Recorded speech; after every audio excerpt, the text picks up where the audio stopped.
शिव भगवानुवाच। ओम शांति। आज 6 फरवरी 2025 शिव बाबा के मधुर मुरली के महावाक्य है। मित्र बच्चे, पुरानी दुनिया के कांटों को नई दुनिया के फूल बनाना यह तुम होशियार मालियों का काम है। प्रश्न: संगम युग पर तुम बच्चे कौन से श्रेष्ठ तकदीर बनाते हो? उत्तर: कांटे से खुशबूदार फूल बनना यह है सबसे श्रेष्ठ तकदीर। अगर एक भी कोई विकार है तो कांटा है। जब कांटे से फूल बनो तब शतप्रधान देवी देवता बनो। तुम बच्चे अभी 21 पीढ़ी के लिए अपनी सूर्यवंशी तकदीर बनाने आए हो। गीत है तकदीर जगाकर आए हो। शिव भगवानुवाच। ओम शांति। गीत बच्चों ने सुना। यह तो कमन गीत है, क्योंकि तुम हो माली, बाप है भगवान। अब मालियों को कांटों से फूल बनाना है। यह अक्षर बहुत क्लियर है। भक्त आए हैं भगवान के पास। यह सब भक्तियाँ है ना। अब ज्ञान की पढ़ाई पढ़ने बाप के पास आए हैं। यह राजयोग की पढ़ाई से ही नई दुनिया के मालिक बनते हो। तो भक्तियाँ कहती है हम तकदीर बना कर आए हैं, नई दुनिया दिल में सजा कर आए हैं। बाबा भी रोज कहते हैं कि स्वीट होम और स्वीट राजाई को याद करो। आत्मा को याद करना है। हर एक सेंटर पर कांटों से फूल बन रहे हैं। फूलों में भी नंबरवार होते हैं ना। शिव के ऊपर फूल चढ़ाते हैं। कोई कैसा फूल चढ़ाते, कोई कैसा। गुलाब के फूल और अख के फूल में रात दिन का फर्क है। यह भी बगीचा है। कोई मोतियों के फूल है, कोई चंपा के, कोई रतन जोट है, कोई अख के भी है। बच्चे जानते हैं इस समय सब है कांटे। यह दुनिया है कांटों का जंगल है। इनको बनाना है नई दुनिया के फूल। इस पुरानी दुनिया में है कांटे, तो गीत में भी कहते हैं हम बाप के पास आए हैं पुरानी दुनिया के कांटे से नई दुनिया के फूल बनने। जो बाप नई दुनिया स्थापन कर रहे हैं, कांटे से फूल अर्थात देवी देवता बनना है। गीत का अर्थ कितना सहज है। हम आए हैं तकदीर जगाने नई दुनिया के लिए। नई दुनिया है सतयुग। कोई की बुद्धि में, कोई की सतु प्रधान तकदीर है, कोई की रजो तमु है। कोई सूर्यवंशी राजा बनते हैं, कोई प्रजा बनते हैं, कोई प्रजा के भी नौकर चाकर बनते हैं। यह नई दुनिया की राजाई स्थापन हो रही है। स्कूल में तकदीर जगाने जाते हैं ना। यहाँ तो है नई दुनिया की बात। इस पुरानी दुनिया में क्या तकदीर बनाएंगे? तुम भविष्य नई दुनिया में देवता बनने की तकदीर बना रहे हो। जिन देवताओं को सभी नमन करते आए हैं, हम ही सुदेवता पूज्य थे, फिर हम ही पुजारी बने हैं। 21 जन्मों का वर्षा बाप से मिलता है, जिससे 21 पीढ़ी कहा जाता है। पीढ़ी वृद्ध अवस्था तक को कहा जाता है। बाप 21 पीढ़ी का वर्षा देते हैं, क्योंकि युवावस्था में व बचपन में बीच में अकाल मृत्यु कभी होता नहीं। इसलिए उनको कहा जाता है अमर लोक। यह है मृत्यु लोक। रावण राज्य। यहाँ हर एक में विकारों की प्रवेशता है। जिसमें कोई एक भी विकार है तो काटे हुए ना। बाप समझेंगे माली रॉयल खुशबूदार फूल बनाना नहीं जानते हैं। माली अच्छा होगा तो अच्छे अच्छे फूल तैयार करेंगे। विजय माला में पिरोने लायक फूल चाहिए। देवताओं के पास अच्छी अच्छी फूल ले जाते हैं ना। समझो क्वीन एलिजाबेथ आती है, तो एकदम फर्स्ट क्लास फूलों की माला बनाकर ले जाएंगे। यहाँ के मनुष्य तो है तमो प्रधान। शिव के मंदिर में भी जाते हैं, समझते हैं ये भगवान है। ब्रह्मा विष्णु शंकर को तो देवता कहते हैं, शिव को भगवान कहेंगे, तो वह ऊंच से ऊंच हुआ ना। अब शिव के लिए कहते धतूरा खाता था, भांग पीता था, कितनी ग्लानि करते हैं। फूल भी अक के ले जाते हैं। अब ऐसा परम पिता परमात्मा उनके पास ले क्या जाते हैं। तमो प्रधान कांटों के पास तो फर्स्ट क्लास फूल ले जाते हैं, और शिव के मंदिर में क्या ले जाते हैं। दूध भी कैसा चढ़ाते हैं, 5% दूध, बाकी 95% पानी। भगवान के पास दूध कैसा चढ़ाना चाहिए, जानते तो कुछ भी नहीं। तुम अब अच्छी जानते हो, तुम्हारे में भी नंबरवार है जो अच्छा जानते हैं, उनको सेंटर का हेड बनाया जाता है। सब तो एक जैसे नहीं होते, बल पढ़ाई एक ही है, मनुष्य से देवता बनने की ही एम ऑब्जेक्ट है, परंतु टीचर तो नंबरवार है ना। विजय माला में आने का मुख्य आधार है पढ़ाई। पढ़ाई तो एक ही होती है, उसमें पास तो नंबरवार होते हैं ना। सारा मदार पढ़ाई पर है। कोई तो विजय माला के 8 डानों में आते हैं, कोई 108, कोई 16,108 में।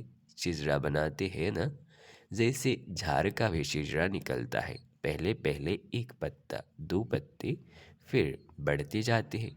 यह भी झाड़ है, बिरादरी होती है, जैसे कृपलानी बिरादरी आदि आदि। वो सब है हद की बिरादरियाँ, यूँ है बेहद की बिरादरी। इनका पहले पहले कौन है, प्रजापिता ब्रह्मा। उनको कहेंगे ग्रेट ग्रेट ग्रैंड फादर, परंतु यह किसको पता नहीं है। मनुष्य मात्र जरा भी नहीं जानते कि सृष्टि का रचयिता कौन है। बिल्कुल अहिल्ला जैसे पत्थर बुद्धि है। ऐसे जब बन जाते हैं तब ही बाप आते हैं। तुम यहाँ आए हो अहिल्ला बुद्धि से पारस बुद्धि बनने, तो नलेज भी धारण करनी चाहिए ना। बाप को पहचानना चाहिए और पढ़ाई का ख्याल करना चाहिए। समझो, आज आए हैं, कल अचानक शरीर छूट जाता है, फिर क्या पद पा सकेंगे। नलेज तो कुछ भी उठाए नहीं, कुछ भी सीखे नहीं, तो क्या पद पाएंगे। दिन प्रतिदिन जो देरी से शरीर छोड़ते हैं, उनको टाइम तो थोड़ा मिलता है, क्योंकि टाइम तो कम होता जाता है। उसमें जन्म ले क्या कर सकेंगे। हाँ, तुम्हारे से जो जाएंगे तो कोई अच्छे घर में जन्म लेंगे। संस्कार ले जाते हैं तो वह आत्मा झट जाग जाएगी, शिव बाबा को याद करने लगेगी। संस्कार ही नहीं पड़े होंगे तो कुछ भी नहीं होगा। इसको बहुत महीनता से समझना होता है। माली अच्छे अच्छे फूलों को ले आते हैं तो उनकी महिमा भी गाई जाती है। फूल बनाना तो माली का काम है ना। ऐसे बहुत बच्चे हैं जिनको बाप को याद करना आता ही नहीं है। तकदीर के ऊपर है ना, तकदीर में नहीं है तो कुछ भी समझते नहीं। तकदीरवान बच्चे तो बाप को यथार्थ रीति पहचान कर उन्हें पूरी रीति याद करेंगे। बाप के साथ साथ नई दुनिया को भी याद करते रहेंगे। गीत में भी कहते हैं ना, हम नई दुनिया के लिए नई तकदीर बनाने के लिए आए हैं। 21 जन्म लिए बाप से राज्य भाग्य लेना है। इस नशे और खुशी में रहे तो ऐसे ऐसे गीत का अर्थ इशारे से समझ जाए। स्कूल में भी कोई की तकदीर में नहीं होता है तो फेल हो पड़ते हैं। यूँ तो बहुत बड़ा इम्तिहान है, भगवान खुद बैठ पढ़ाते हैं। यह नलेज सभी धर्म वालों के लिए है। बाप कहते हैं, अपने को आत्मा समझ मुझ बाप को याद करो। तुम जानते हो किसी भी देहधारी मनुष्य को भगवान कह नहीं सकते। ब्रह्मा विष्णु शंकर को भी भगवान नहीं कहेंगे, वह भी सूक्ष्म वतनवासी देवताएं हैं। यहाँ है मनुष्य, यहाँ देवताएं नहीं है, यह है मनुष्य लोग। यह लक्ष्मी नारायण आदि देवी गुण वाले मनुष्य है, जिसको डिटिजम कहा जाता है। सतयुग में सभी देवी देवता है, सूक्ष्म वतन में है ही ब्रह्मा विष्णु शंकर। गाते भी हैं ब्रह्मा देवताय नमः, विष्णु देवताय नमः, फिर कहेंगे शिव परमात्माय नमः। शिव को देवता नहीं कहेंगे और मनुष्य को फिर भगवान नहीं कह सकते। 3 फ्लोर है ना, हम हैं 3rd फ्लोर पर। सतयुग के जो देवी गुण वाले मनुष्य है वही फिर आसुरी गुण वाले बन जाते हैं। अब माया का ग्रहण लगने से काले हो जाते हैं। जैसे चंद्रमा को भी ग्रहण लगता है ना, वह है हद की बातें, यह है बेहद की बात। बेहद का दिन और बेहद की रात है। गाते भी है ब्रह्मा का दिन और रात।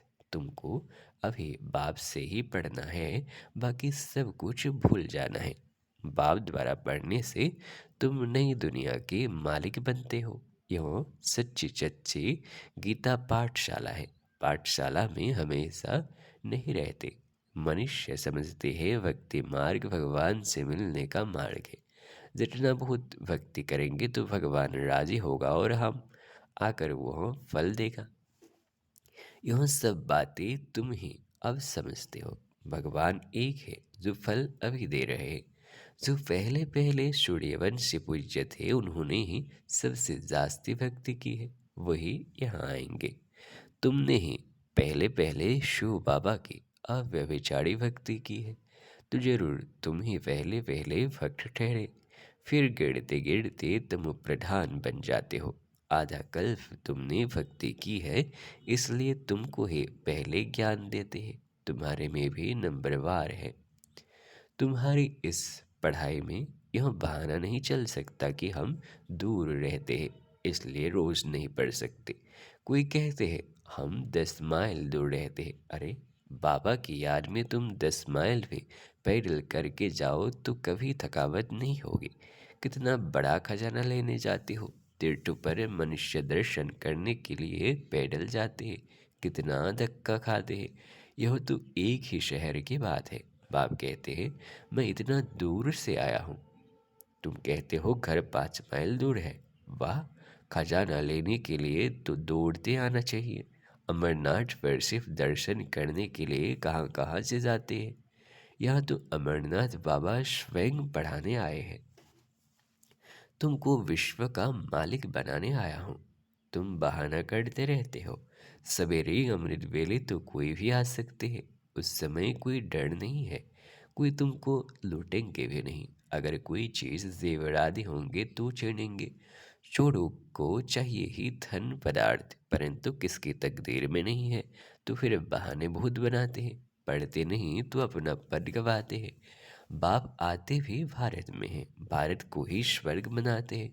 सेकंड में जीवन मुक्ति का रास्ता बताते हैं। परंतु कोई पुरुषार्थ भी करे ना, कदम ही नहीं उठाएंगे तो पहुंच कैसे सकेंगे। तुम बच्चे समझते हो यह है आत्मा और परमात्मा का मेला। बाप के पास आए हैं स्वर्ग का वर्षा लेने। नई दुनिया की स्थापना हो रही है। स्थापना पूरी हुई और विनाश शुरू हो जाएगा। यह वही महाभारत की लड़ाई है ना। अच्छा, मीठे मीठे सिकेलरे बच्चों प्रति माता पिता बाप दादा का याद प्यार और गुड मॉर्निंग। रूहानी बाप की रूहानी बच्चों को नमस्ते। हम रूहानी बच्चों की रूहानी बाप दादा को भी याद प्यार और गुड मॉर्निंग। नमस्ते नमस्ते नमस्ते। ठाने के लिए मुख्य सार एक, बाप जो ज्ञान का खजाना दे रहे हैं उसको लेने के लिए दौड़ दौड़ कर आना है। इसमें किसी भी प्रकार का बहाना नहीं देना है। बाप की याद में 10 माइल भी पैदल चलने से थकावट नहीं होगी। दूसरा है, विजय माला में आने का आधार पढ़ाई है। पढ़ाई पर पूरा ध्यान देना है। कांटों को फूल बनाने की सेवा करनी है। श्वेत होम और श्वेत राजाई को याद करना है। वरदान है, संगम योग के महत्व को जान, एक का अनगिनत बार रिटर्न प्राप्त करने वाले सर्व प्राप्ति संपन्न भव। विस्तार है, संगम योग पर बाप दादा का वायदा है 1-2 लाख लो। जैसे सर्वश्रेष्ठ समय, सर्वश्रेष्ठ जन्म, सर्वश्रेष्ठ टाइटल इस समय के हैं, वैसे सर्व प्राप्तियाँ, प्राप्तियों का अनुभव भी अभी होता है। अभी एक का सिर्फ लाख गुना नहीं मिलता, लेकिन जब चाहो जैसे चाहो जो चाहो बाप सर्विन रूप में बांधे हुए हैं। एक का अनगिनत बार रिटर्न मिल जाता है, क्योंकि वर्तमान समय वरदाता ही आपका है। जब बीज आपके हाथ में है तो बीज द्वारा जो चाहो वो सेकंड में लेकर सर्व प्राप्तियों से संपन्न बन सकते हो। स्लोगान है, कैसी भी परिस्थिति हो, परिस्थिति चली जाए लेकिन खुशी नहीं जाए। अव्यक्त इशारे हेडलाइन, एकांत प्रिय बनो, एकता और एकाग्रता को अपनाओ। एकता और एकाग्रता यह दोनों श्रेष्ठ भुजाएं हैं कार्य करने की सफलता की। एकाग्रता अर्थात सदा निर्व्यर्थ संकल्प, निर्विकल्प। जहाँ एकता और एकाग्रता है वह सफलता गले का हार है। वरदाता को एक शब्द प्यारा है, एक व्रता, एक बल, एक भरोसा, साथ साथ एक मत, न मनमत न परमत, एक रस, न और कोई व्यक्ति न वैभव का रस, ऐसे ही एकता एकांत प्रिय। अच्छा, शिव बाबा याद है? ओम शांति।